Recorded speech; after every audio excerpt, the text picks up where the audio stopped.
The 2022 NBA Draft is about a week away now, and for the teams picking early on, they get the chance of adding some premier talent to their teams to hopefully boost themselves into a better standing in the future. Even though there are always exceptions every year where outstanding talent slips down the draft board, the top of the draft tends to be where the star talent can be found, and it's up to the team scouts to figure out which player would be the best selection for their team. Alternatively though, not every team picking there is in desperate need of younger talent, and some teams could maximize their selection by trading it away for other assets. And this brings us to the topic of today's video. Today we'll be going through each of the teams selecting in the top 10 of this year's draft, and we'll be determining whether it is in their best interest to actually draft a player with their pick or to seek out a trade that could benefit them in other areas if their timeline is different.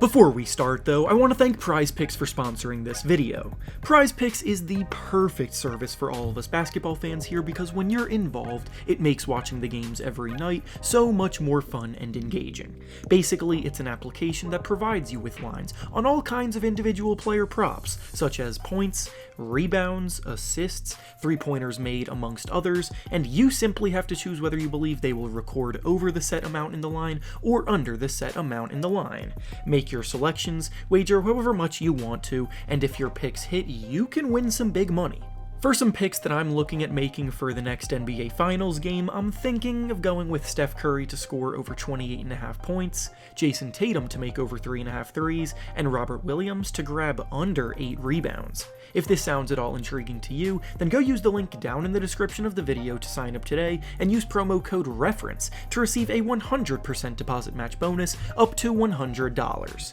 Once again, thank you to PrizePicks for sponsoring this video. Now let's get back to the topic at hand. Starting things off with the number 1 selection in the draft, it's owned by the Orlando Magic, and of course, I believe they should use it to draft someone. If the crop of talent was a little bit different this season, my decision may have been different because the Magic have drafted guards 2 years in a row, along with acquiring Markelle Fultz, so their backcourt is filled to the brim. Luckily for them though, each of the top 3 prospects in this year's draft class happen to be big men that play either the power forward or center positions, and with Mo Bamba likely on his way out, and Wendell Carter Jr. being flexible at either spot, they can comfortably draft whichever of the top 3 players they like the most without having to worry about issues with fit or other players getting in the way of their development. All 3 of Chet Holmgren, Paolo Banchero, and Jabari Smith would fit very comfortably into this team, so we'll just have to wait and see who it is that they choose. Next is the Oklahoma City Thunder, who own the 2nd pick, and I do believe they too should use that pick to draft someone. Spoiler alert, not to give away what my decision for the next pick will be, but this draft has 3 players in the tier at the top, so the teams that own the top 3 picks will all be looking to acquire one of them. The Thunder are very much still on a timeline where their focus is on building for the future, and having the number 2 pick to hopefully add a cornerstone of a future talent to that is not an opportunity that they will be passing up on. They too aren't really a team that has any limitations on who they should be targeting, so based on who the Magic select first, they will be bringing in the player that they believe is the best of the rest without having to worry too much about fit.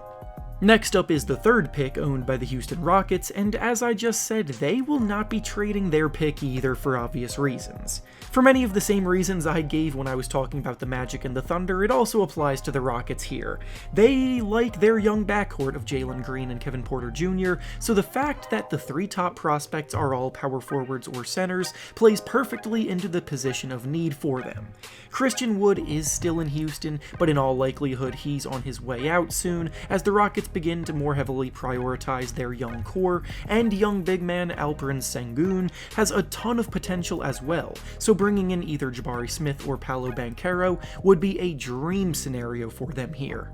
Next up is the Sacramento Kings, who own the 4th pick, and we finally arrive at the first selection I think should be traded. The Kings made their intentions very clear at this season's trade deadline that they are tired of rebuilding and want to construct a squad capable of contending for the playoffs when they traded away Tyrese Halliburton in exchange for Domantas Sabonis. They themselves called that trade a win-now move, despite the move not really impacting their ability to win for the remainder of that season, but now that they've made it clear that that's where their minds are at, then this becomes a valuable trade chip to acquire more impactful players. players. Depending on who you talk to, some people view Jaden Ivey as equally as talented as the other top 3 prospects I've already discussed, and if the Kings find a team that feel that way about Ivey, they'll be willing to pay up and be able to draft him with a hefty exchange rate. Next up is the Detroit Pistons, who own the 5th pick, and they too are in a spot where they should be using this pick to draft a player. The Pistons were without a doubt disappointed with the way that the ping pong balls bounced on lottery night, because after a year of tanking, they're going to miss out on one of the 3 gems at the top, but that doesn't mean that there isn't still quality talent to acquire at this position. Their game plan starts with Cade Cunningham, but beyond that, they're open to adding anyone that will work well alongside him, which gives them plenty of options.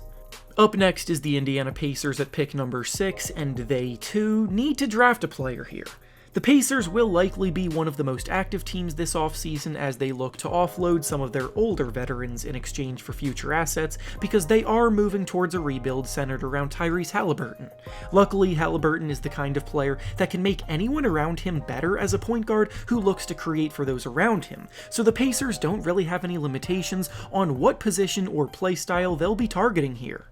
Next is the Portland Trailblazers at pick number 7, and here they join the Kings in the category where they should be looking to trade this pick. Again, the Blazers may seem like they're on the verge of a rebuild after trading away countless key players like CJ McCollum and Norman Powell, but they insist that they're still looking to build around Damian Lillard, and if that's truly the case, then this pick is a valuable asset to lure on the trade market. They have money to spend in free agency to potentially land some win-now talent, and then they can trade this pick in a package to land even more quality talent to round out their rotation in a way that is more catered to Damian Lillard's needs.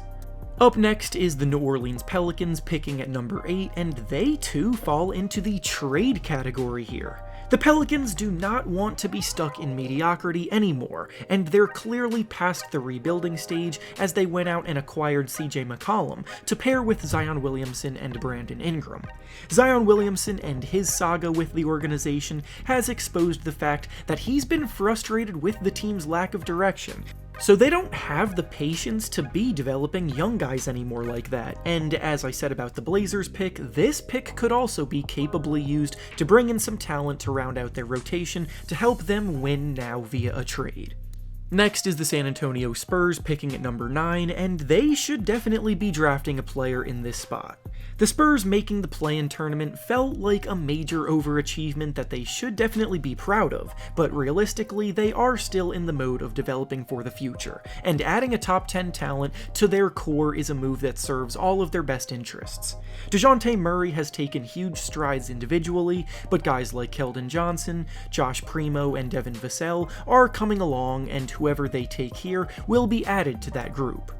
And finally, the last of the top 10 picks is owned by the Washington Wizards, and they should also be looking to trade it. The Wizards are running out of time to build a team capable of making some noise around Bradley Beal. He has recently said that he wants to be on a team that wins, and they traded for Kristaps Porzingis to take a step in the right direction there, but they still need more for that to be the case. I expect them to be active this offseason, with this draft pick being an asset that they can dangle in front of teams looking to acquire young talent on the trade market while they look to add more win-now pieces.